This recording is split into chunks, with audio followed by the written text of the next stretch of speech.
Salve, salve, salve! Tamo na bolinha do zóio. E aí, pessoal, firmeza? Boa tarde, bom dia, boa noite para todo mundo que está assistindo. Eu sou o Marcos Velasco, eu vou ser o host, o apresentador desse programa hoje, com essa mesa maravilhosa aqui. Estou aqui com o Thiago Sequeli, com Mônica. A gente vai falar sobre comida, né? Vai falar sobre comida, vai falar sobre alimentação, vai falar sobre quebrada e vai falar sobre arte também.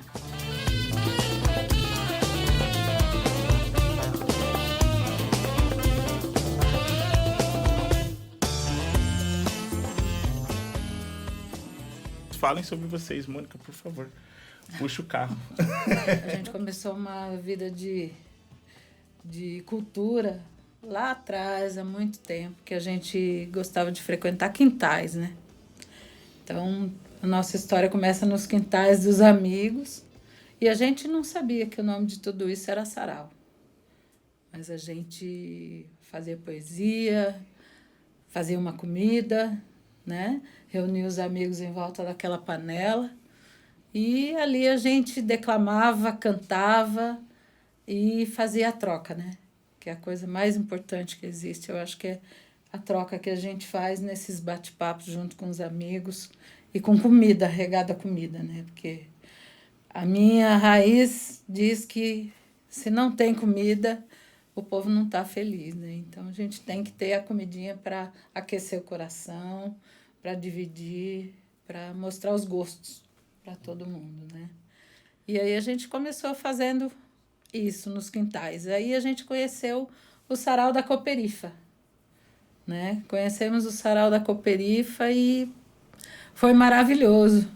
Foi um exemplo muito grande que a gente levou para Cajamar e achamos que lá a gente podia também replicar, fazer alguma coisa parecida, né?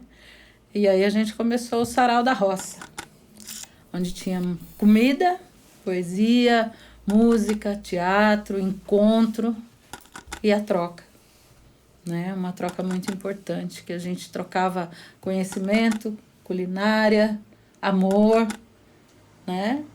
Saíram casais de lá, que até hoje estão juntinhos, se amando, né? Então, a nossa história é isso, é regada a comida, conversa, história. A gente mudou, eu tinha 2 anos e meio para 3, para Piraporinha.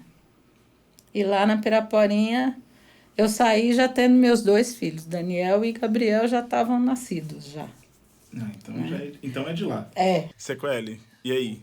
Eu acho que a minha trajetória ela é meio que linear desde 94, que eu começo a me entender uma pessoa crítica, até hoje. Então eu mais ou menos faço a mesma coisa, que é uma busca de transformação social para o meu mundo, né? Então eu sempre estive muito próximo dos movimentos sociais e eu comecei a entender um pouco mais disso no meio do hardcore e do punk, que é onde eu conheci uma galera, inclusive, salve Kleber, não sei se você está me ouvindo por aí. Comecei a conhecer essa galera e, curiosamente, eu estava pensando agora, durante essas reflexões aqui na mesa, que o meu contato com a cerveja e com a gastronomia começou por aí também, porque eu andava com o pessoal que eram os Stray Eds, um povo meio estranho, que colava com o pessoal Hare Krishna. É um match muito nada a ver, assim, é meio estranho mesmo. Mas a comida sempre era muito presente, uma comida indiana, muito sempre vegetariana, né? E a galera do hardcore punk também tinha essa coisa da autonomia, da autogestão, que a cerveja era muito presente, mas a gastronomia, o alimentar a si e ao coletivo, o alimentar ao próximo sempre foi muito vivo, muito cooperativo, mas numa lógica mesmo de estamos fazendo junto, uma autogestão, né? O chamado do it yourself daquele período, né? Que a galera gostava de falar tudo em inglês também. Só que eu aprendi muita coisa legal nesse período, e eu tinha uns 13, 14 anos nessa época, lá para 94. Olha eu entregando a idade já. Só que eu sentia que isso não falava com a galera do meu bairro, porque o morador do Grajaú, estudando com a molecada que estava envolvida com vários perigos do dia a dia, e eu lendo Nietzsche, lendo um monte de coisa de filosofia, política, envolvido com os comitês de zapatismo e tudo mais, E isso não chegava na galera. Então eu falei, mano, eu preciso converter isso na linguagem da quebrada. E aí eu me aproximei em 98 do hip hop, que inclusive, acho que é uma conexão que a gente tem também, né? Hip hop fazendo 50 anos aí.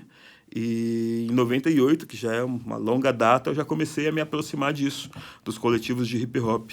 E sempre em busca desse mesmo lugar que me trouxe hoje para essa mesa, que é como que a gente consegue criar conexões com as pessoas, como que a gente consegue, através de multilinguagens, transformar o mundo, independente de qual mundo seja esse ou do tamanho que ele seja. Às vezes a transformação que a gente quer é do nosso próprio mundo, do nosso próprio pensamento e da nossa forma de se relacionar com o outro, né? E essa busca vem desde que eu comecei a entender que era possível. E estou fazendo isso até hoje, agora com cerveja, mas se olhar lá para trás, tinha cerveja no rolê também.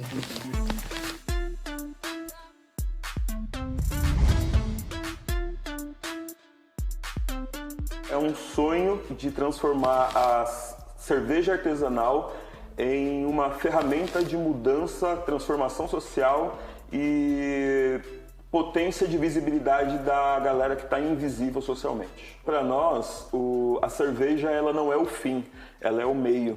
Então a nossa cerveja ela é lançada com um apelo de identidade muito forte. Então o nome Graja é de Grajaú. No primeiro rótulo nós temos a foto da avenida principal do bairro. Nós nos intitulamos a Cerveja da Quebrada. Então, quando ela surge no bairro, as pessoas têm curiosidade e identidade, aceitação justamente desse match entre somos isso e queremos isso.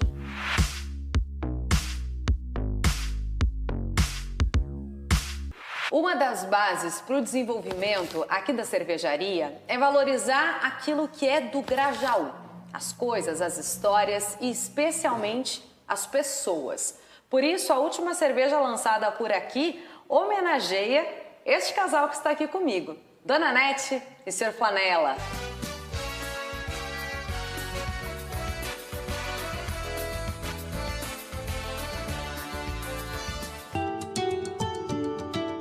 Foi um convite para esse projeto, né, junto com a Graja, e só de fazer esse trabalho e homenagear, né, os pais dos meninos, pra mim foi uma grande satisfação enorme, sabe? Tipo, E aí, Tiagão? Começa. Gente, olha, eu tô muito feliz de estar aqui. Obrigado pelo convite. Prazer estar aqui na casa da senhora. Licença para chegar, tamo junto. Muito feliz de estar aqui com o Daniel. É até um trocadilho besta, mas passa um filme na cabeça, né? Tantos filmes já vivenciamos. E, pô, mano, tá aqui com esse grande cara aqui que... Tamo junto, pô. Esse comunicador aqui, essa mãe aqui, que ia ver que dessa casa sai muitas coisas boas, né? Quanta coisa, quantos livros, quantas referências, né? E, pô, mano, é isso. Eu sou filho dessa Zona Sul. Essa Zona Sul que sempre, né, tá nos alimentando, nos munindo aí de coisas boas, né? De energias boas, de formas de encarar esse mundo, assim, de uma forma mais leve, né? De uma forma mais comunitária. E então eu pude, mano... minha mãe sempre organizou a nossa cabeça para nossa cabeça hoje estar bem conectada com o tempo atual de hoje, que é a gente trabalhar com o que a gente gosta, tá ligado? E poder fortalecer nosso território de coisas boas, mano. Então, mandar um salve aí pra tia Anice. Tamo junto. E, pô, demais, mano. Sou pai da Maria Flor. Axé pra nós, tamo junto. Axé. É isso. Axé. Gente, vamos começar esse papo. E aí eu queria, já que a gente falou de arte, a gente falou de comida, a gente falou de coletividade, eu queria saber quando que o fazer artístico dialoga com a alimentação, com a comida, né? O Grajabir tem um contato com artistas locais, artistas de fora. O Sarau da Roça também, a Mônica falou que já teve até casal saindo de lá, teve muito fazer artístico lá e a Agência Solano Trindade, o que é a Agência Solano Trindade do que não o fazer artístico, né? Eu queria que vocês falassem um pouco disso, como que a comida, ela entra dentro do fazer artístico na vida de vocês. Eu acho que a comida sempre teve tudo a ver com a arte. Ela é uma arte também, né? Eu li que Cora Coralina dizia, né? Eu não sou tão literata quanto sou cozinheira e doceira. E esse é meu caso. Eu confundo a história dela com a minha. Porque eu não tive muito, sabe? Eu não tenho muita bagagem de livros. Eu fiz uma poesia que se chama Traça, né? Porque a gente, às vezes, encontra traças dentro dos livros, né? Que a pessoa, eu quis dizer que as pessoas, elas não podem ser só livros. Livros são maravilhosos, eles são base para um monte de coisa. Mas a gente não pode ser traça e viver só daquilo. A gente tem que juntar a sabedoria do livro com a sabedoria de vida, né? Abrir para a gente poder trocar com pessoas que têm vivência, né? Que eles vêm para ensinar uma receita lá no Sarau, era assim. Alguém chegava e falava, olha, mas eu tenho uma receita que combina muito com esse seu fogão de lenha. E a gente pode fazer? Pode. Sabe? A gente vai marcar um dia e vamos fazer essa receita. Então a gente fez muitas oficinas de culinária, né? E numa das oficinas de culinárias que a gente fez, as meninas falaram que elas iam fazer o Natal mais bonito que elas já tiveram. Porque a gente ensinou a fazer um arroz carreteiro para elas, né? Que a gente falou para elas que não precisava de ser aquela coisa chique, que a gente podia juntar o pouquinho que a gente tinha dentro da geladeira, um pouquinho disso, um pouquinho daquilo, e fazer uma comida amorosa, né? Ia ser... Aí elas, depois de pronto, ficou a coisa mais linda o prato. E elas falaram que ia ser um Natal maravilhoso, porque elas iam fazer aquele prato na casa delas, né? Então, eu acho que aí existe o encontro da arte com a culinária. Eu acho que esse é o encontro mais bonito que tem. É o tempero, né? Claro. É o tempero. Diz aí, Tiagão, e aí? Mano, a gente, quando começou a montar o restaurante, a gente sempre teve a ideia de que a pessoa vai lá pra comer não só o rango, a comida em si, né? Porque minha mãe tem uma frase que ela fala, fazer uma comida é fazer um artesanato. A partir do momento que você coloca na sua cabeça que cozinhar é uma arte, você começa... É como você costurar um vestido, é como você fazer um monte de fuxiquinho. Então, é uma arte. Da onde vem sua comida, como ela vem, quem fez, né? Como foi feita, como é o nome da pessoa que faz a sua comida. Não acontece isso dentro da quebrada, tá ligado? Então, trazer essa referência, trazer essa pessoa, né, que é a tia Anice, nessa provocação, e falar, não, a senhora é uma chefe de cozinha. Reconhecer essas pessoas como pessoas importantes. Não só como cozinheiras, mas como chefe de cozinha e parte importante do território. A gente tinha que explodir pras paredes a ideia de comer, né? Então, quando a gente vai lá, a gente tá comendo os grafites, né? Tá comendo os quadros, né? Pô, a gente tem um acervo da Raquel Trindade, né? Filha do Solano Trindade. São 5 quadros que a gente tem dela lá. Então, tipo, os grafites, né? Das grafiteiras e dos grafiteiros que estão lá retratando a nossa história, né? A nossa forma de ver o mundo, né? Que é um jeito de ver o mundo colorido, da energia das cores, né? A energia do amarelo, a energia do vermelho, a energia do azul, sabe? Tudo aquilo marca a pessoa, né? A pessoa volta lá pelo sabor do bagulho, mas por aquela coisa que tá chamando a atenção, né? Eu curto a forma caótica que o espaço se desenvolveu. Porque você não Não é um restaurante que você chega, que as linhas estão todas retas, que tá tudo simétrico, tudo organizadinho. Lá tem um cocar do índio, uma lança do índio, um prêmio Veja Comer e Beber. Nossa, meu Deus. Tianice, Barcelona, Homem da Meia-Noite, tá ligado? E ele vai se construindo a partir das nossas vivências, né, mano? Então é um museu das nossas histórias, um museu vivo, um museu orgânico, um museu... Então é isso, mano. Acho que, como a minha mãe sempre fala, né, que fazer comida é um artesanato, a gente reproduziu isso no espaço físico, né? Que você também se alimenta das cores, você se alimenta da arte, você se alimenta da música, né? Pô, chega lá, vai ter um som rolando. Tipo, não vai estar rolando um jornal, tá ligado? Tipo, vai estar rolando uma música, uma nostalgia, um Chico César, tá ligado? Então você... Então é isso, mano.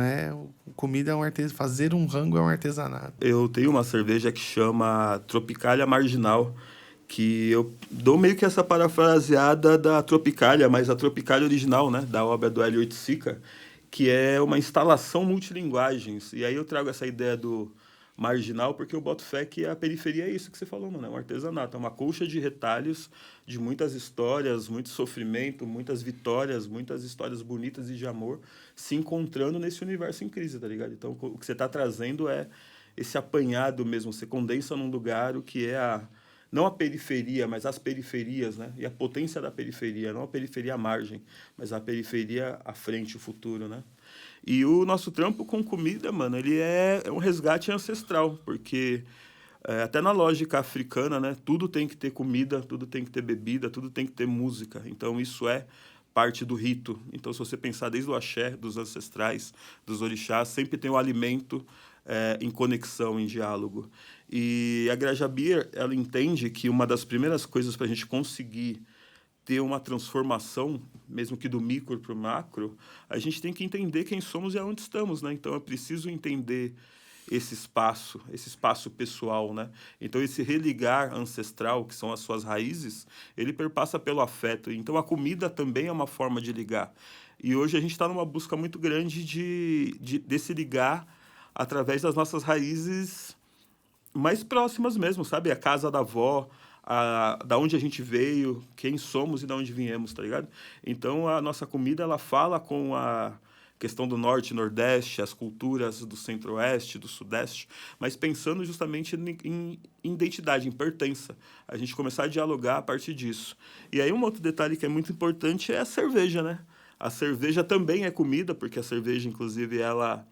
Na Idade Média, ela era o alimento nos mosteiros dos monges, que eles passavam longo tempo em jejum, então eles se alimentavam de cerveja.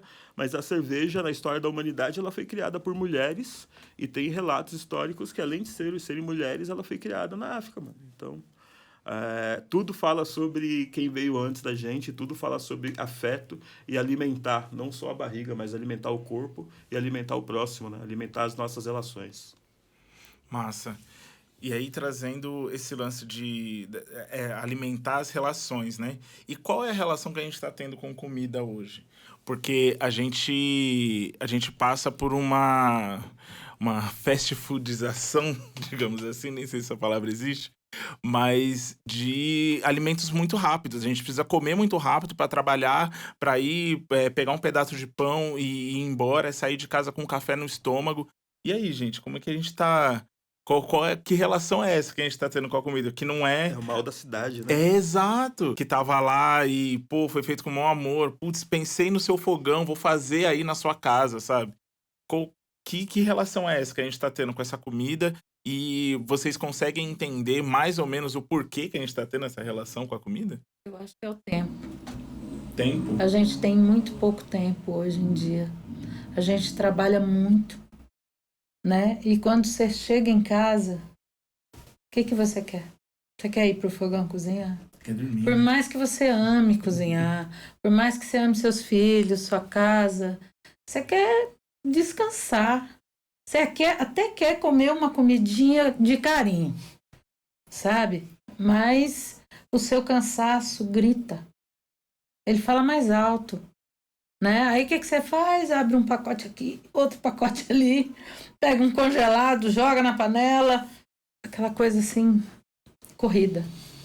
Mas eu digo para vocês, não percam seus finais de semana, suas folgas. Façam comidinha, não é?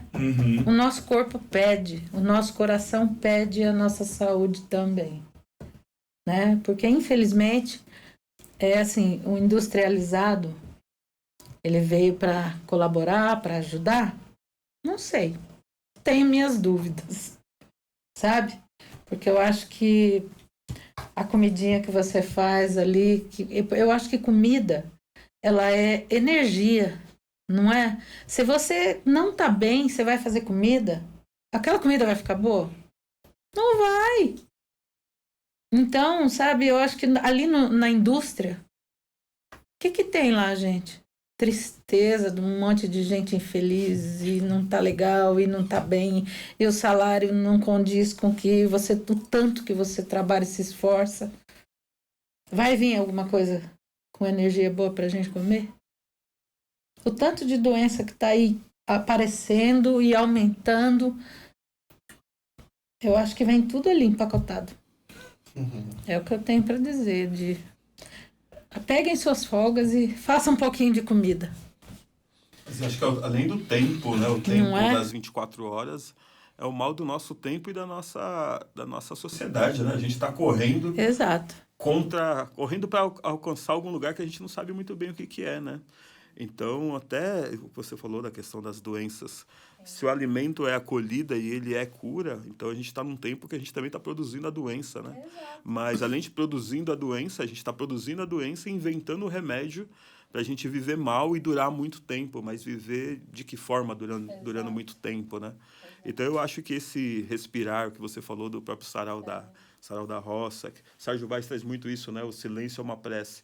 A gente começar a recontextualizar a nossa vivência, o nosso tempo, o nosso barulho. A gente vive no caos, na doença, né? Então, se a comida ela é um alimento, a gente precisa também entender o que é que nos alimenta, né? Então, não é alimentar a barriga, mas que tipo de alimento que a gente está... Alimenta o coração, a alma, tudo. Quando você está comendo alguma coisa que você produziu ali, você está fazendo para sua família. Sim. Ou para qualquer amigo, né? Você está colocando suas energias ali. E se não tem energia boa, e se não tem afeto na intenção, a comida ela não corresponde, ela né? não vai te alimentar, né? Para começar. Sim. É o que você falou, se a gente não está bem, a comida é ruim. É ruim. E de igual forma, né? Quando que a gente consegue fazer uma comida boa, sendo que essa sociedade não está bem? Nos cobra o tempo todo que a gente corra. A gente precisa entender melhor isso. Mano, assim, eu acredito que a maior parte da população não tem nem oportunidade de pedir uma parada, tá ligado? Exato. Eu acho que a gente precisa se colocar no nosso lugar de minoria, de quem tem acesso, e começar, tipo, valorizar a possibilidade que nós tem e oportunidade e renda de comer um rango, tá ligado? Porque, tipo, eu não consigo botar na minha cabeça o não fazer um arroz e um feijão, mano. Eu não consigo, truta. Minha esposa, mano, trampa na TV Cultura, a Fernanda, ela precisa levar a marmita. Então, se eu não fizer, tá ligado? O que ela vai comer no outro dia? Né? Se a gente não se organizar para isso. Só que a maior parte da população brasileira, a gente tá falando de 33 milhões de pessoas, não estão tendo nem oportunidade de escolher, mano. Sim. Chegar uma marmita pra ela ali, ela vai comer. Se chegar ali uma cesta básica, ela vai comer, tá ligado? E se não chegar também, mano... Tipo, não vai comer, tá ligado? É o que a gente vê aos montes nas quebradas, tá ligado, mano? Você sai de Parelheiros, vai pra cidade de Tiradentes, você vai encontrar a maior parte da população da cidade de São Paulo nessa camada de pessoas que não têm, de fato, o que acessar pra comida, tá ligado? Aí você tem uma parte da população que, sim, tá no corre, precisa trampar, e o mundo, ele tá nessa mudança... que sempre teve, né, mano? Antes tinha um torneiro mecânico, hoje não tem mais. Hoje o carro é de marcha automática. Então as coisas também vão, tá ligado? Então acho que a gente precisa, mano, tipo, se aproximar mais do fogo, tá ligado? A gente poder, tipo, se esforçar pra gente poder... Mano, pela primeira vez na história da humanidade, os filhos correm o risco de morrer primeiro do que os pais, mano. Tá ligado? Por doenças associadas à alimentação. Entendeu? Então, tipo, é uma corrida por nós mesmos, tá ligado? É uma corrida por nós mesmos. Tipo, eu tô lá, mano, há 7 anos batendo na tecla do armazém orgânico na quebrada. Para as pessoas terem possibilidade de comer uma comida sem veneno. E tem muita gente na quebrada que tem condições. Nós faz lá, mano, tipo, manda pro Campo Limpo, compra de 100 conto orgânica, mano. Então, tipo assim, eu acho que a gente tem que se colocar no nosso lugar de pessoas que tenham acesso, tá ligado, mano? E a gente precisa olhar para essas 12 milhões de pessoas na cidade de São Paulo que, mano, não tem nada, tá ligado? Tipo, se não chegar uma marmita da Tianice pra elas, se não chegar esses projetos que a gente vê aí aos montes acontecendo, as pessoas não vão comer, tá ligado? E nós que tem uma condição e nós que tem acesso intelectual pra gente poder espalhar a informação e denunciar isso que tá acontecendo no nosso país, que é o país que mais faz comida e o país que tem mais gente passando fome. Tá ligado? Então, tipo, será que rola um distanciamento? Eu não vejo distanciamento. Porque quanto mais as pessoas na favela, mais elas têm sabedoria econômica. Eu não conecto falta de renda a saber fazer o peixe. Entendeu? Se você chegar numa pessoa no Ribeirinha, no sertão, tá ligado? Se você chegar numa pessoa na cidade de Tiradentes, dar um peixe pra ela, ela vai limpar, ela vai filetar e ela vai fazer. Tá ligado? Se você levar na Vila Madalena pra uma mina lá na Girassol, meu Deus, o que eu vou fazer com esse peixe? Precisa de uma Tianice cozinhar pra ela, tá ligado? Na cabeça dela, dos temperos, tá ligado? O fato dela estar numa quebrada, né? Conhecimento, não tem a ver com acesso à renda. Né? Porque se a gente estivesse falando de acesso à renda, né? Porque teria pessoas que vão cozinhar na casa das pessoas que saem todos os dias do Grajaú, da cidade de Tiradentes, entendeu? Então, eu acho que a cada vez mais a gente tem muito mais acesso do que a gente tinha antes, mano. Hoje, se você vê o tanto de mercado que tem na quebrada, se você vê as feiras, a gente precisa falar das feiras, viu, gente? As feiras a gente precisa reativar as feiras. Fortalecer. Exato. Tá ligado? E como que a gente fortalece? Porra, mano, eu posso comprar um pouquinho no mercado e um pouquinho na feira. A feira você tá fortalecendo um ecossistema ancestral da forma da comida chegar. Se eu posso ir num Pegue Pés e num Pão de Açúcar, tem gente que vai na feira, mano. Tá ligado? Tem gente que vai na feira. Porque na feira você pode perder ali, mas você ganha lá embaixo na batata. Você ganha lá em cima no... Tá ligado? No aeroporto de Paris, eu paguei numa maçã, €1. Numa maçã. A gente tá falando de R$7. E a gente vai na feira, olha lá, 10 maçãs por R$10. Às vezes por R$10. Tá ligado? E você fala, não, hoje eu não vou levar. Entendeu? Então a gente precisa valorizar a feira, tá ligado? Que é o lugar mais próximo de comida e que vai atender todas as classes sociais de uma periferia. Porque a periferia não é só barraco. Periferia não é só vulnerabilidade.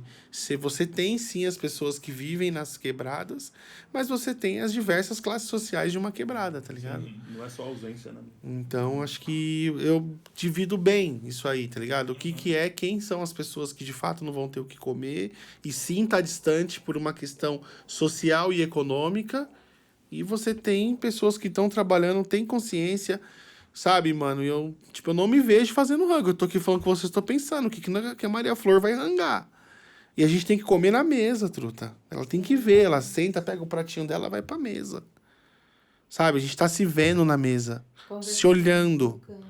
São uma família de 3. Entendeu? A gente não tá fazendo esforço pra uma família de 10. Entendeu? Então, e quando a gente não janta junto, nós sente falta. Pô, sente faltou algum bagulho.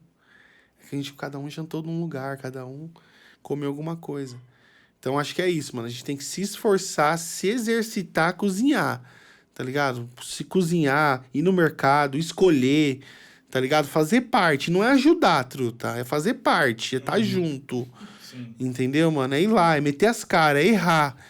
Entendeu, mano? É tipo, caralho, comprei aquele bagulho. Puta, não consegui cozinhar, mano. Tá ligado, mano? E você dormir com aquela puta, mano. Caralho.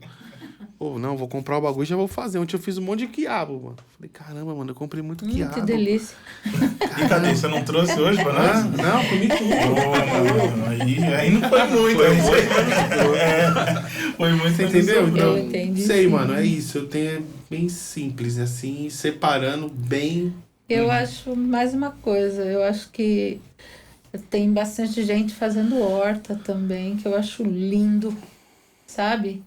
Até os que não tem muito espaço e tá plantando em garrafa PET, eu acho maravilhoso, sabe? Eu acho que a gente tem que falar mais disso também. Tem que disseminar Sabe? isso, né? Mas tem que chegar isso daí nas quebradas, né? Eu acho Isso aqui que em São Paulo é que o tem que que ser você popularizado. falou, vamos estimular o povo a não comer veneno, né? Exatamente. E aí, trazendo um pouco disso que todos vocês falaram da mesma coisa de maneiras diferentes, que é a coletividade. O Sequeri falou que a ancestralidade, ela traz a música, a comida e a bebida. Você também falou da mesa e você também falou da beira do fogão, assim, né? Sim. Então, a importância disso, eu queria que vocês falassem um pouquinho mais sobre isso, assim, sobre a importância dessa coletividade, a importância da comida enquanto ferramenta de aglutinação das pessoas, tá ligado? Como que a gente tá próximo através da comida. O Sarau da Roça tem muito isso, né? Eu queria que, se você puder falar um pouquinho mais disso, eu ia agradecer. Sim, a gente fez várias oficinas, né? Nós fizemos oficina de caldos lá, né? Que veio até um cozinheiro que veio da oficina falar dos caldos, como fazer, os temperinhos e tal. E o pessoal, tinha muita gente lá que nunca tinha nem ouvido falar que podia se fazer caldo com isso ou com aquilo, Sim. sabe? Obviamente. E eu acho que a gente precisa de mais reunião de gente. Sim. Mais gente junta querendo cozinhar, querendo partilhar, trocar. Esse tipo de troca de informação é muito importante, sabe? Tudo que você falou aí agora me toca profundamente, porque eu acho que se a gente tivesse um restaurante desse, sabe? Eu acho que a gente tinha que ter a obrigação de ter mesmo. Em cada quebrada, em cada lugar, tinha que ter, sabe? Um restaurante que fosse do povo, que o povo pudesse, sabe, chegar, sentar, comer, porque eu vi que muita gente lá no bairro onde a gente faz o sarau, eles não têm acesso. Tem gente que nunca nem foi a um restaurante. Nunca nem foi. Aí, quando a gente começou a fazer o sarau, o pessoal falava assim, mas eu não vou lá não. Eu falava, mas por que você não vai? Eu não vou não, eu vejo gente chegando de carro, sabe? Eu acho que eu vou me sentir... Eu falei, não, você não vai se sentir nada. Você tem que ir, conhecer as pessoas, sabe? Porque eles tinham aquele medo de, eu vou ser diferente de quem tá lá. Sim. Quem tá lá não vai me aceitar do jeito que eu sou, com as roupas que eu visto, do jeito que eu ando, do jeito que eu falo, sabe? E foi pra gente em todas as oficinas que a gente fez, não só as de culinária, como de corte e costura, sabe? Foi muito importante essa troca, sabe? E dar alguma coisa e receber mais ainda do que você dá, porque você recebe um ensinamento muito grande com o que eles trazem. Você conseguir levar eles é difícil, viu? Porque eles mesmos põem uma barreira. Mas quando eles chegam e se sentem acolhidos, muito legal. Eles trazem muita sabedoria pra gente, sabe? E a comida foi uma coisa muito importante ali, que fez o pessoal chegar, porque, eu tenho uma receitinha assim, eu queria experimentar. Até o próprio cozinheiro que foi lá, ele falou, não, eu quero trocar receita com vocês também. Quero que vocês tragam suas receitas para cá, para me ensinar também, que eu vou levar para os restaurantes que eu for. Olha só. Diz aí, brother, diz aí. Você falou bastante desse lance da coletividade, né? E de como o construir né, da culinária, ele pode ser aglutinador. Eu queria que você falasse um pouquinho mais sobre isso e como que isso reflete no seu trampo também. Então, eu boto uma fezona nisso, mano. Eu acho que é um dos principais caminhos da gente começar a transformar as coisas, né? E é isso, alimentação a gente tá tendo todo dia, só que precisa recontextualizar isso.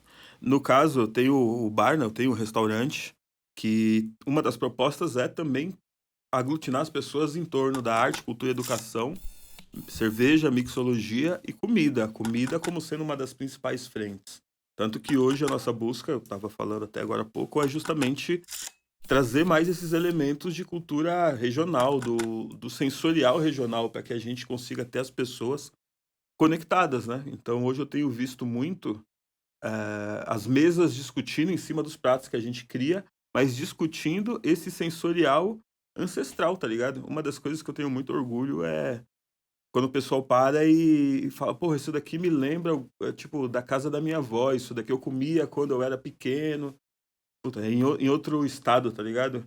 Então, eu acho que a ideia da coletividade, neste caso, ela é religar os sentidos, porque a gente começa a desligar o que a gente está nesse modo de atenção 24 horas, sabe? Que é o ritmo da cidade. A gente começa a pensar de uma outra forma. O nosso ritmo cronológico vai desacelerando. Mas em contrapartida também, no caso da Graja Beer, que é um centro de arte, cultura e educação que com boas comidas e boas bebidas, a gente também, isso é uma isca que eu tenho para discutir outras coisas. Então, na nossa casa, ela é cheia de símbolos, como o Thiago falou, símbolos visuais, decorações, textos, que falam de outras paradas, provocam as pessoas a serem, sabe? E muita gente vai lá pelo restaurante, pelo que a gente apresenta de gastronomia. Mas ela acaba sendo mergulhada, ela está imersa num monte de provocações e ela não volta para casa da mesma forma. Então a comida é um dos elementos que a gente mais tem para discutir principalmente o ser. Eu acho que isso é fundamental, porque você falou agora há pouco do nosso ritmo, a comida fast food, ela é produto direto da nossa urgência de ter, né? Então a gente tá sempre correndo atrás da grana, correndo atrás do acordar cedo para trabalhar e tal. E o ser, muitas vezes, fica em segundo plano, né? Então, a provocação que a gente tem e a comida ela é um elemento muito forte na nossa busca é justamente essa, pra gente começar a entender que antes de ter, é necessário ser, né? Mano, a conotação de coletividade, ela tá mais ligada às coisas da quebrada do que necessariamente da comida fora dela, porque hoje ele é tipo um sinônimo de exclusividade, né? Sinônimo de você ter acesso, né? Sinônimo de uma feitiçação da comida, né? Do imposição, muitas vezes, do comer bem, né? Imposição do equilíbrio do corpo, de vários bagulho que são mensagens que não trazem tantas mensagens de coletividade, né? Eu acho que quem traz forte essas paradas de coletividade são os roteiros gastronômicos da quebrada, né? Que tá fortalecendo... tá fortalecendo territórios, tá fortalecendo outros fornecedores, né? Tá fortalecendo ali cada pessoa que tá trabalhando, né? E tá trabalhando perto da sua família, tá trabalhando perto do seu filho. Tem pessoas lá que, mano, lá que trampa com a gente, que vai na reunião de pais, depois volta, tá ligado? Então vai na festa lá, na festa junina, depois volta, tá ligado? Então tá perto, é diferente do jeito que se formou o modelo mental dos trabalhos e da maior parte da população que faz parte de fato do restaurante, porque as cozinhas do mundo são as cozinhas da periferia, porque São Paulo tem todas as cozinhas do mundo e essas pessoas que cozinham é da quebrada. Então quem faz o nosso sushi é o Bahia, quem faz a comida italiana é o Ceará, tá ligado? O meu sogro, ele é do Piauí, tipo, trabalhou anos na Mara Salles, no Tordesilha, tipo, mano, como sommelier de vinhos sinistros, tá ligado? Então, é uma sabedoria que a periferia sempre esteve construindo, né? Mas muitas vezes, como tudo a gente viu, né? Como tudo a gente vê um apagamento da história da, da força empregada nesse eixo importante que é a gastronomia na cidade de São Paulo, porque quem chega cedo para abrir o restaurante são todas as pessoas que saem das quebradas, né? E a gente vê que esse apagamento e o que a gente fez, mano, no nosso restaurante foi colocar os valores nos lugares da onde nunca deveria ter saído. Então, quando a gente, pô, mano, tem a minha mãe com a sabedoria dela e com as paradas que ela aprendeu com a avó dela, e a avó dela aprendeu com a ancestralidade dela, tá ligado? Então ela reproduz aquilo num prato e, tipo, por nós estar no Campo Limpo, não quer dizer que, tipo, ali não é sinônimo de exclusividade, tá ligado? Ali é sinônimo de coletividade, tá ligado? É quem tem dinheiro come, quem não tem come também. Esse é o modelo de negócio que a gente escolheu trabalhar, né? Então, eu vejo que quando a gente ganha esse prêmio, é um prêmio que celebra todas as tianices, todos os seus Antônios, todos os garçons da quebrada, todas as cozinheiras, as faxineiras, os manobristas que saem todos os dias das suas quebradas para poder movimentar esse mercado que se diz ser o lugar que tem o maior número de restaurantes, mas também são 33 mil pessoas que estão morando na rua. Então, do que adianta a gente fazer parte desse São Paulo? Eu faço parte de uma outra São Paulo gastronômica, mano. Uma São Paulo que tá desenvolvendo saberes, sabores, desenvolvimento local, fortalecimento entre os restaurantes, entendeu? Que é bem diferente da forma em que a gastronomia se transformou do outro lado da ponte, né, mano? Que é um sinônimo de exclusividade, individualidade, né? Eu tenho dinheiro, eu como. Se eu não tenho, eu não como. Eu posso entrar, não. Isso é tão foda, porque às vezes nós vai nesses lugares pra conhecer, nós mesmo é oprimido, tá ligado? Então é um lugar que tá todo momento não te... E lá não. Acolhedor, né? Acolhedor. E lá não, mano. Lá é da hora quando a gente olha no sabadão, assim, todas as mesas lotadas. Entendeu? De pessoas nossas que têm condições de pagar mas se sente bem estando ali, pagando um preço. Não vou falar que é justo, né? Mas eu vou falar que foi construído à medida da realidade das pessoas que estão ali. A gente serve lá o ravioli e o talharine é artesanal, mano. As pessoas chegam lá 6 horas da manhã pra abrir a massa. Entendeu? Pô, é 40 conto. A família Mancini, 200 conto. E você falou um lance que é louco, não? Essa reflexão de, mais uma vez, né? Se a periferia se liga, acabou a elite, né, mano? Porque aí que tá. A gente que faz o rango dos caras, né? A gente reproduz o que os caras foram, de repente, lá na França fazer, a gente domina o código, e muitas vezes a gente é os... Mas muitas vezes não. É a gente que planta também, tá ligado? A gente planta, a gente produz, a gente alimenta, a gente é os caras que estão à frente do restaurante. À frente eu falo da gerência. É o que abre e o que fecha, né? Isso, mano. É a parada toda. Os caras têm a grana, a gente tem a tecnologia, tá ligado? Mas o medo dos caras é exatamente esse, né? Saber que a É gente aí- tá lá, Então, mas mas que é a aí gente que tá se entra o lance da gente não se fortalecendo, que a sentir bem gente nos tá- lugares. Porque a gente não se sente bem porque foi criado uma necessidade de distanciamento, tá ligado? O próprio mundo da cerveja artesanal que eu faço parte é um mundo extremamente elitista e excludente. Tanto que eu sempre me conectei, eu entrei na cerveja artesanal pela galera do serviço. Porque quando eu colava nos lugares, só tinha duas opções. Ou eu era o dono de alguma coisa, ou era um cara de dread que ia chegar lá e pedir dinheiro nas mesas. Porque eu não era um cara que era pertencente daquele lugar.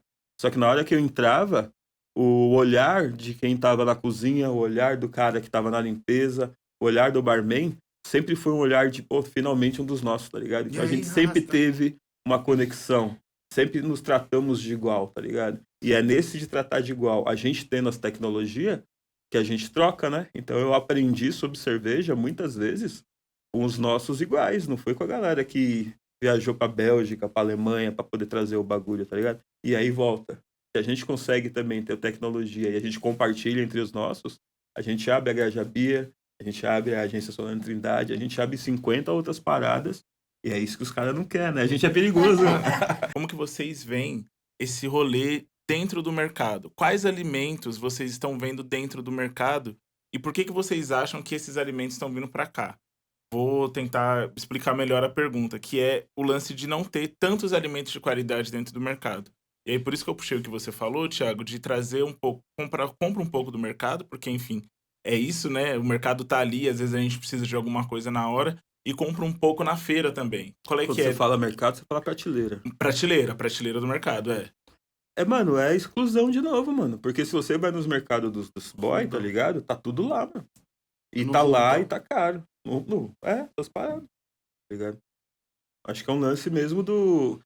Até se você chegar na feira, o que chega, muitas vezes tem qualidade, mas se você vai nos mercados mais elitizados, é outra fita. Tem morango que eu vejo no mercado dos caras que eu nunca tinha visto antes, tá ligado?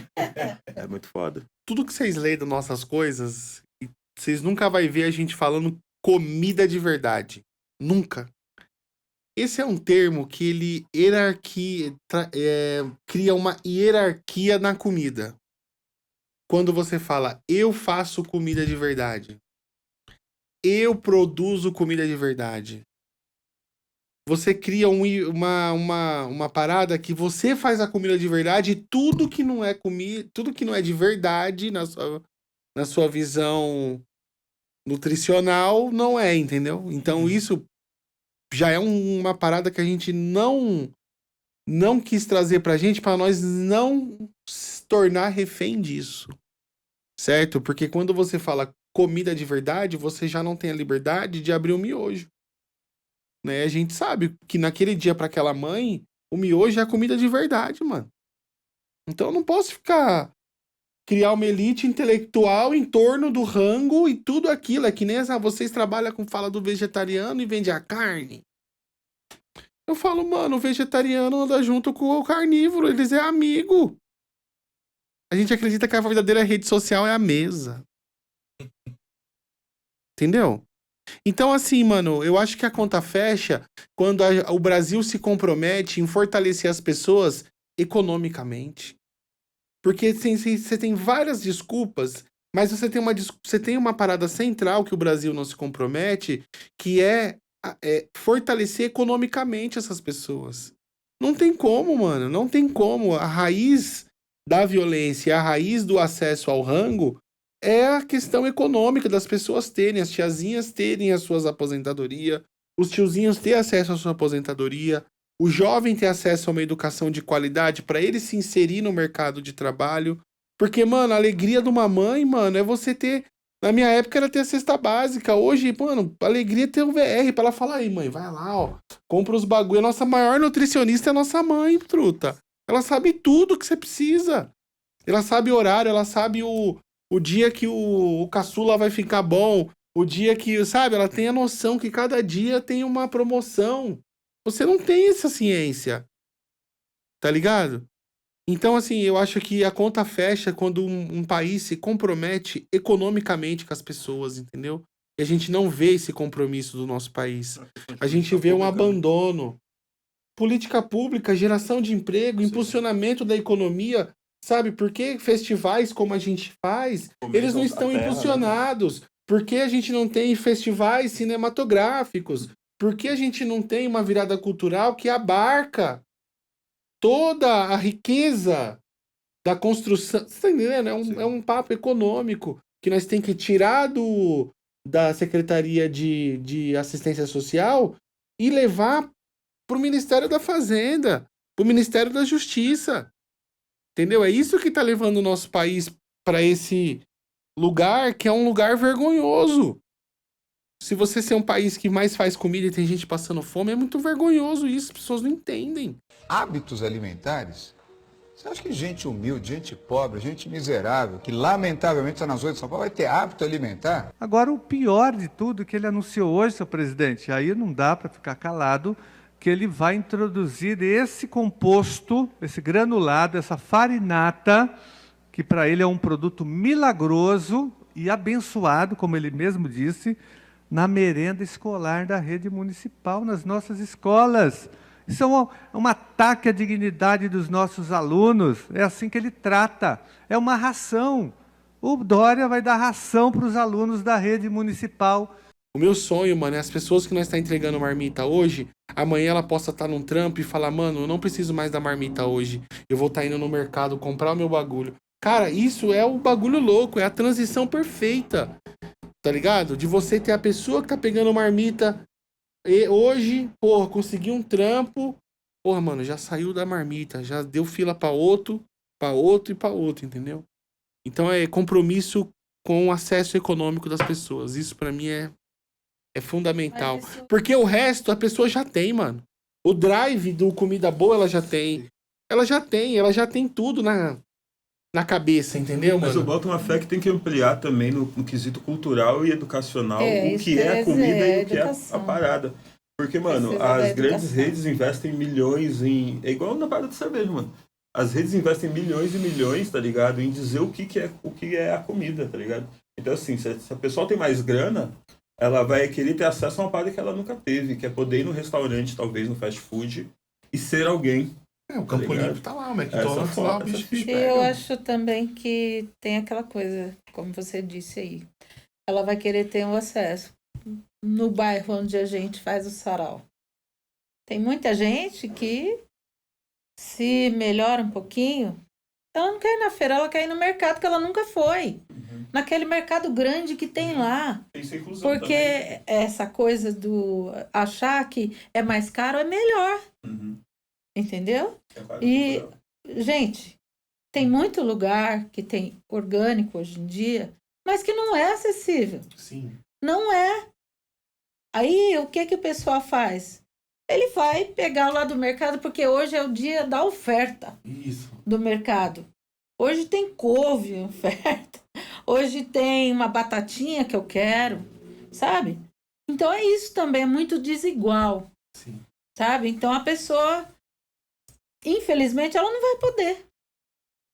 Né? E ela vai cozinhar com aquilo que ela tem. Ela vai fazer talvez um prato vegetariano, mas que ela comprou as coisas no mercado. Porque ela achou no dia da oferta uma coisa mais barata. Não vai comprar orgânico porque não tem grana. Trazer um pouco da minha história, que é esse vínculo com a merenda de escola. Que é... Nossa senhora, cara. Chegava na hora da merenda lá, eu conhecia todas pelo nome, tá ligado? Conhecia todas pelo nome, sabiam da minha vida, conheciam minha mãe, sabe? Então... Eu assim, ser merendeira foi uma coisa que transformou a minha vida. Sabe? Eu acho que você tem acesso não só ao alimentar. Você tem acesso ao alimentar, ao educar e ao amar, sabe? Porque eu ouvi de um ex-presidiário ele dizer para mim, ele chegou para mim e falou assim: eu tive preso, tia. E as únicas pessoas que eu escrevia quando eu estava na cadeia não era minha mãe, era a merendeira da escola. Sabe por quê? Ela me escutava, ela me alimentava e ela me abraçava. Então, de lá de dentro, eu escrevia para ela. Vocês não têm noção de quanto isso me tocou. 3 merendeiras ajudaram a salvar cerca de 50 crianças. Uma delas falou com a gente. Foi na hora da merenda, entendeu? Aí eles entraram tudo cozinha dentro e a gente só foi colocando as crianças para dentro para poder colocar as crianças em segurança, e já fizemos uma barricada na porta da cozinha e os outros funcionários também, entendeu? Tentando proteger as crianças. Aí muitos pularam e a vizinhança deu garita para as crianças e a gente ligando para a polícia, e foi horrível, gente, horrível. Nossa, eu nunca imaginei que fosse passar por isso na minha vida. E a gente conversa ali naquela boqueta onde você serve aqueles pratos com crianças que estão sofrendo violência de todo tipo, tá? Você conversa com crianças que precisam de carinho.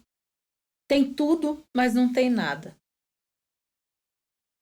Sabe? Então, é um lugar que meio que eu acho que eu me encontrei tanto ali porque replicava meio que a minha casa. Sabe? A minha mãe sempre tinha panela em cima do fogão, eu estava falando isso para ele o dia inteiro. A minha mãe sempre estava esperando alguém chegar. E esse alguém nunca ia sair da minha casa sem comer alguma coisa, sem beber alguma coisa, sem uma palavra dela. Tanto que ele tem, eu tenho amigos que chamam ela de mãe, chamavam, né? Que ela viajou fora do combinado já. Mas, assim, eu defendi na minha faculdade, foi uma briga feia, né? Porque eu quis falar da educação invisível, que era a educação dada pelas merendeiras, pelas faxineiras, né? Porque a gente, eu perguntei para a professora da faculdade, eu falei assim, mas como que não é educação? Ela falou para mim que o meu tema não era pedagógico. Aí eu falei, não, não é pedagógico por quê? Eu quero saber por que não é pedagógico. Não é pedagógico porque você não está falando de coisas que tem a ver com educação. Eu falei, mas peraí. Como não, né? A merendeira, ela ensina a criança, sabe? Ela ensina a criança a comer. Ela explica para a criança o que tem no prato dela, sabe? Ela ensina a criança a, sabe? E respeita seu amiguinho, olha, você tá na fila, ele também tá com fome, ele também... Isso não é educação? Para eles, não. Não é educação. Da hora, é o maior restaurante da América Latina, as merendas da cidade de São Paulo, são 12 milhões de refeições por dia. Então, é louco. A minha professora foi mandada embora, porque ela me ajudou a defender. Ela falou, não, Mônica, vai, faz o que você quer. Porque TCC não é um tema que você pega lá, que já tem uma lista, porque eles vieram com uma lista para mim, que eu tinha que pegar algum tema daquela lista. Eu falei, mas pô, eu esperei tanto tempo por isso aqui, sabe? Tô estudando, vendo como que eu posso chegar até aqui. Vocês vêm falar para mim que eu não vou fazer? Eu vou fazer. Aí levamos a carta do Holanda Rosa. E aí eles tinham me dado, no pré-projeto, eu precisava de 7. Por conta do tema. Eu falei, meu Deus, como vai ser agora?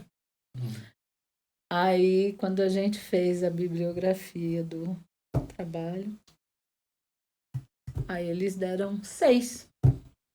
Isso ainda... é isso, né? Era só para espizinhar mesmo. Você não vai fazer esse tema, você não vai mexer com a ralé. Sabe? Mas deu tudo certo. A instituição mantendo tudo como tá, né? A linha de chegada tá aqui. Ah, não. É isso. Mais um pouquinho. Não dá para dar visibilidade. E eu acho que assim, você tá dentro da escola, né? Todo mundo fala, todos aqui são educadores. Todos são educadores, mas cadê? Eu, na época, falava, gente, por que a gente não pode participar de reuniões com os pais? Por que a gente que é da cozinha não pode ter acesso lá na sala de aula para mostrar para as crianças? Tinha criança que me mostrava no prato beterraba e falava para mim assim, isso é quiabo, tia. Então, por que a gente não pode ir lá? Por que a gente não pode estar lá? Então, eu arrumei várias encrencas em várias escolas por conta disso, por querer sempre saber por que a gente não participava dos planos políticos pedagógicos das escolas, né? Que eu acho que a gente fala bonitinho no papel que você é educador, né? Você é educador, mas fica lá no seu canto, tá? E nas pesquisas a gente viu que tinha um autor que também falava que a cozinha nas escolas sempre foi um lugar parecido com uma senzala.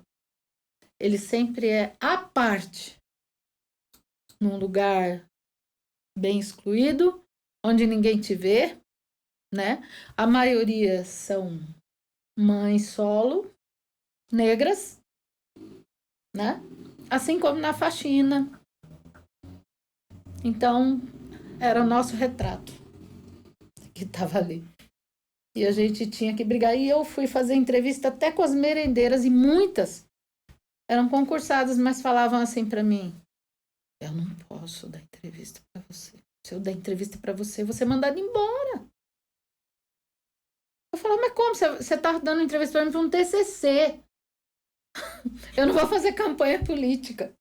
Eu tô fazendo um TCC. Não, mas se o prefeito souber que eu tô dando entrevista para você, você é mandado embora. Merendeiras. Então, por aí você vê o tanto de opressão que tinha ali. Eu tinha que, de qualquer jeito, mexer nesse tema, senão... Tá certíssimo. E é um tema super importante. Quando você fala de educação e alimentação, né? Como tem uma conexão com o que a gente estava falando do serviço, né? Das galeras do restaurante. E como isso é uma estrutura perversa social, né? Porque quando eu trouxe que a galera que olhava pra gente de igual era o pessoal do serviço, eu fico imaginando que muitas vezes quem tá olhando para aquela criança de igual é a galera que é tida do serviço dentro da escola também. Então esse abismo social tá dentro do próprio espaço, que é o espaço de acolhimento e formação, né? E o quanto que a mulher, até hoje, infelizmente, inclusive aumentou muito na última gestão, a alimentação, né, é o único atrativo dessa molecada de quebrada para estar dentro da escola, né? Então, se ele está dentro da escola, que seria um espaço de acolhida, que não acolhe nem o próprio corpo de profissionais, né? E esses profissionais estão acolhendo, mais uma vez, são os nossos, os iguais, os invisíveis, olhando para os invisíveis, né? O quanto que a gente se acolhe, né? Mano, a minha relação mais, assim, de alimentação foi num projeto social, né? O Arrastão, que eu estudei, lá na Praça do Campo Limpo, e lá, pô, as merendeiras lá, os filhos estudavam lá, né? Então tinha uma relação bem próxima com elas, que, tipo, tudo amigo nosso, assim, até hoje. E, mano, é o primeiro acesso, né, mano? Tipo, eu lembro que minha mãe perguntava, o que você comeu hoje? E sempre me exercitava a prestar atenção no que eu tava comendo naquele dia, que minha mãe ia perguntar o que tinha.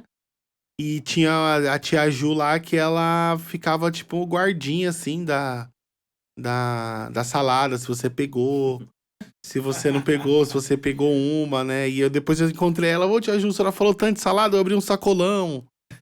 Aí ela ficou mó feliz. Nossa, foi de tanto falar. Eu falei: foi de tanto a senhora falar. Tem todo um encanto nisso, sabia?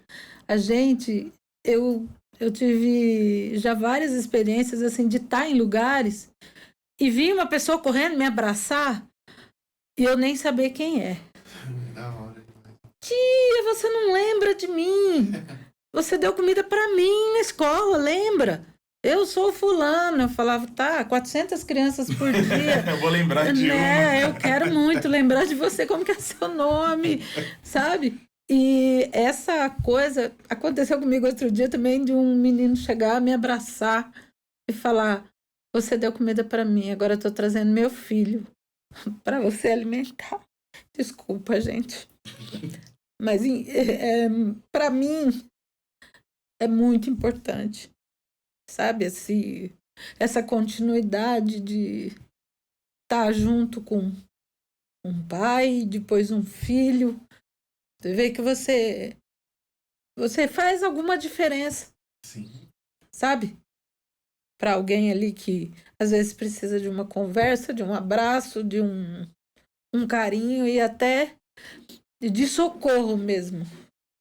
Que já teve crianças a chegarem e contar que estava sendo violentado em casa. Pra gente, para as merendeiras da cozinha.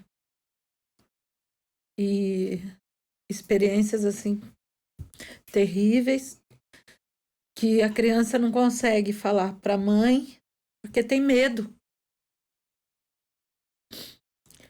Uma criança chegou para mim e falou assim: tia, é normal se uma pessoa de noite vier mexer comigo na minha cama? Eu já fiquei... Falei: mas como? De que maneira? Ah, vem, mexe dentro da minha calcinha. Aquilo me deixou desesperada, sabe? Chamei a criança na cozinha, aí chamei a diretora e falei: olha, ela tá contando aqui coisas que eu acho que você tem que escutar. E você tem que tomar uma atitude. Porque eu aqui na cozinha, se eu chegar para falar alguma coisa para a mãe ou para o pai, eu posso até fazer pior do que... A emenda pode sair pior do que o soneto, né? E ela foi atrás, chamou o conselho tutelar, foram na casa e a criança estava mesmo sendo violentada. Então, tudo isso passa pela cozinha de uma escola. E não pode ser invisível. Não pode. Acho que esse pessoal tem que ter visibilidade, sim. Desculpa, gente. Imagina. Gente, agora aqui, encaminhando para o final, infelizmente, eu queria trazer um pouco do rolê da deficiência visual, né? Dentro da cozinha. A Mônica, ela tem a deficiência visual dela, que é uma visão monocular, né? E a gente também tem um convidado remoto, que é o João Machado, que ele faz este programa aqui, vou mostrar para vocês. Ele tem um canal, um perfil no Instagram, que chama Cozinhando no Escuro. E ele tem várias... e ele faz várias receitas e ele narra, né, as receitas durante o vídeo. Hoje eu vou fazer um delicioso doce de abóbora, uma verdadeira relíquia feita pelas avós de antigamente. Porque as avós de hoje fazem peeling, pilates, dieta low carb e reposição hormonal, deixando muita novinha para trás. Vê se elas querem saber de fazer doce de abóbora. Então eu jogo numa panela grande 1 kg de abóbora picada, 2 xícaras de açúcar, 1 canela em pau e 3 cravos. Deixo cozinhar e de vez em quando eu mexo. Agora que ela está bem cozida, eu tiro a canela e os cravos. Tiro só a canela. Coloco o coco, deixo ganhar consistência e o doce de abóbora está pronto. Espero esfriar porque minha avó dizia que comer doce quente dá dor de barriga. Olha que maravilha de doce de abóbora. Então eu dou uma colherada e... ficou um espetáculo. Eu queria saber de você, Mônica, e saber também dos meninos aí, como que é essa questão para vocês, a questão da deficiência visual dentro da cozinha, né? Esse específico fala com a comunidade surda. Então... Com a comunidade surda, isso. Libras, né? Em Libras.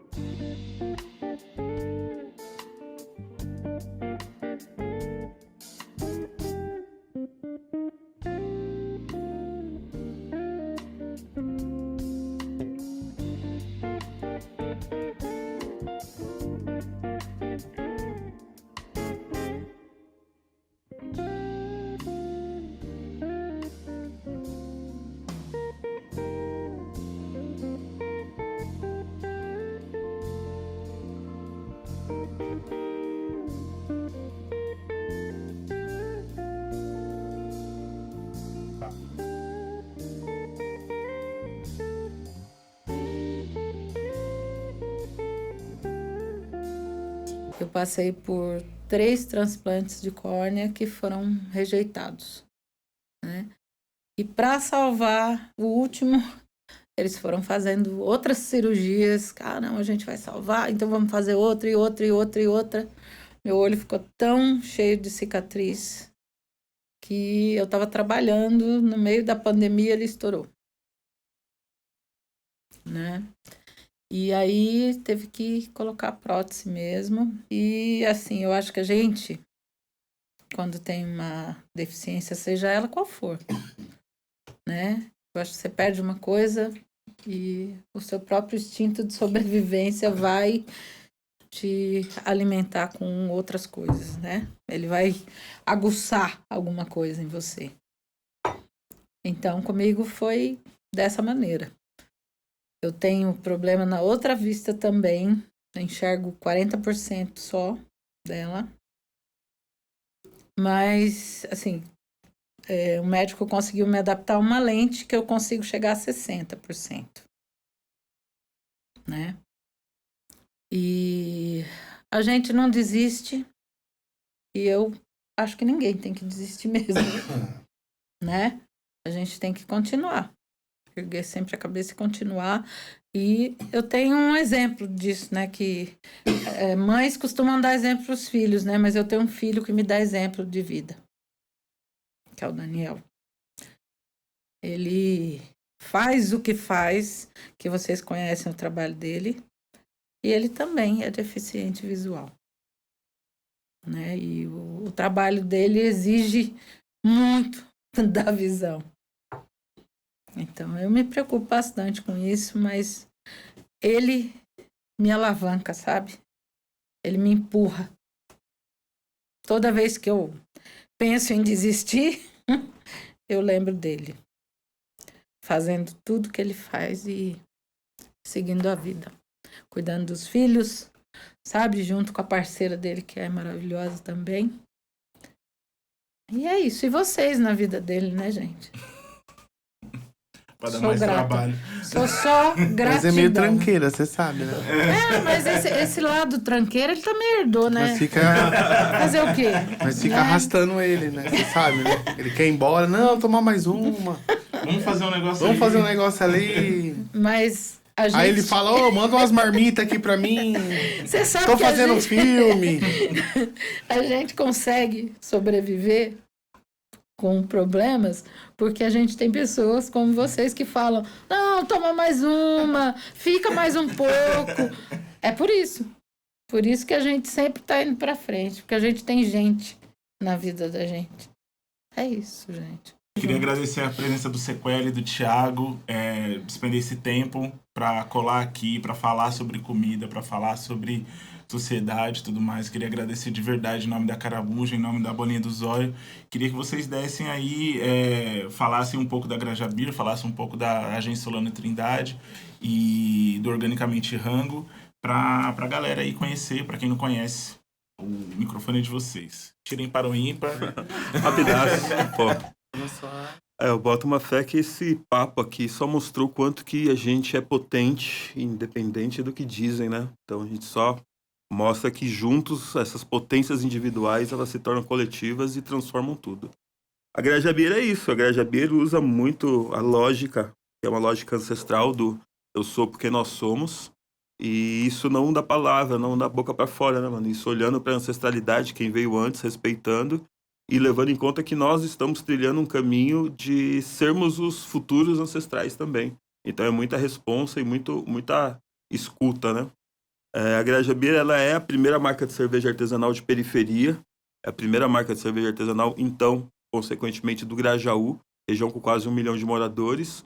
E a gente tem um trampo de tentar mostrar que essa cultura que é ancestral, a cerveja existe há 9.000 anos, ela foi criada junto com a invenção da agricultura, inventada por mulheres, inventadas na África, que então é do povo, e a gente pode trazer isso de volta para o povo.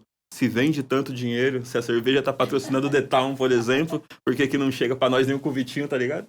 Então é essas fitas. Então o nosso trampo é levar a palavra e trazer isso de volta para a mesa, para que na mesa a gente possa transformar o mundo e converter nossas dores também em felicidades, em histórias em potência, né? Isso daí que a gente está fazendo com a Graja Beer. E muito obrigado por estar aqui ouvindo vocês, principalmente, porque é aí que a gente se alimenta. Da hora, mano. Quero agradecer, convidar todo mundo aí, Organicamente Rango, tamo no Campo Limpo, na Rua Batista Crespo, Agência Solano, @Organicamente Rango. E, mano, tamo junto, mano. Vamos chegar lá, vamos ficar junto, vamos, mano, comer rango da hora, fortalecer um ecossistema justo de pessoas que estão trabalhando na quebrada e que estão também vivenciando seus sonhos e é disso que faz o nosso trampo, mano. Ele hoje é uma parada, ele avança para outra e sempre a gente vai estar desenvolvendo serviços, produtos que vão sempre dialogar com a qualidade de vida dos moradores lá da nossa quebrada e que sirva de inspiração para outras quebradas também. E, mano, tamo junto, só chegar. Nós também temos os nossos festivais também. Somos um corpo que não só trabalha, somos um corpo de direitos, um corpo que quer comer uma comida gostosa, uma cerveja artesanal e curtir um festival também da hora, pra nós voltar daquele jeitão pra trampar na segunda-feira, dando risada, lembrando da quebrada da hora que nós tem. É isso. Mônica, fala do Saró da Roça. Sim. Fala do livro. Bom, aqui o Memorial Matuto, né, que foi construído aí a todas as mãos, né? Temos aí nesse livro um pouco da história do nosso projeto, que a gente construiu por conta da saudade que a gente sentia também dos amigos, né? E da vontade de fazer diferença, né? De estar junto com o povo, de fazer alguma coisa. E aí a gente fez o Sarau da Roça, que junta o povo em volta do fogão de lenha, a gente faz comida, a gente troca, canta, faz poesia. E é isso. E é o único ponto de cultura de Cajamar. Gente, curta, comenta, compartilha, ativa o sininho para as notificações.